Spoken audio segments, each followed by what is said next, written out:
আসসালামু আলাইকুম। আজ আমি চিচিঙ্গা দিয়ে আজকে মাংস রান্না করবো। আমি সবাই আপনারা সবাই জানেন যে চিচিঙ্গা ভাজা হয়, চিংড়ি মাছ দেওয়া হয়, কিন্তু আজ আমি চিচিঙ্গা দিয়ে এখানে আমি চিচিঙ্গাটা কেটে নিয়েছি, পেঁয়াজও কুচি করে নিয়েছি। এইখানে আমি কাশ্মীরি লঙ্কা, হলুদ, জিরে, ধনে, আদা রসুনের পেস্ট নিলাম। আর এখানে আমি দুটো ইলাইচি, দুটো লং, দুটো দারচিনি। আমি এর মধ্যে আদা রসুনের পেস্টটা দিয়ে দিচ্ছি 1 চামচ। পেস্টটা দিয়ে একটু নেড়ে নেব। এর মধ্যে আমি আলু কাটাগুলো দিয়ে দেবো।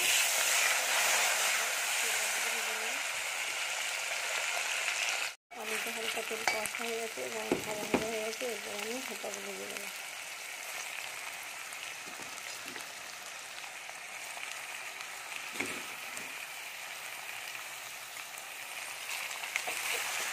হোপাটাকে আমি ভালো করে কষে নেবো, তাতে গন্ধটা হোপার চলে যায়।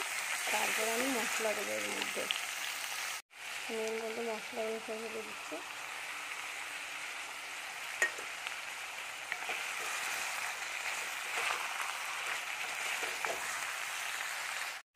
আমি এর মধ্যে সব মশলা দিয়ে দেবো।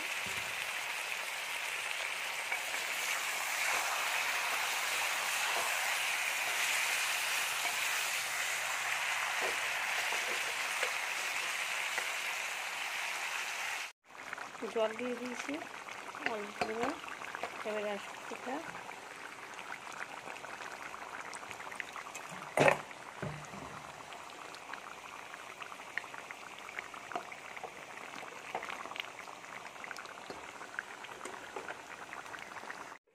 রান্না কমপ্লিট।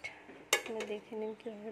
এই যে চিচিঙ্গা দিয়ে মাংস রান্না হয়েছে, চিচিঙ্গা আলু দিয়ে। এইভাবে রান্না করে দেখবেন, খুব সুন্দর লাগবে আপনাদের খেতে।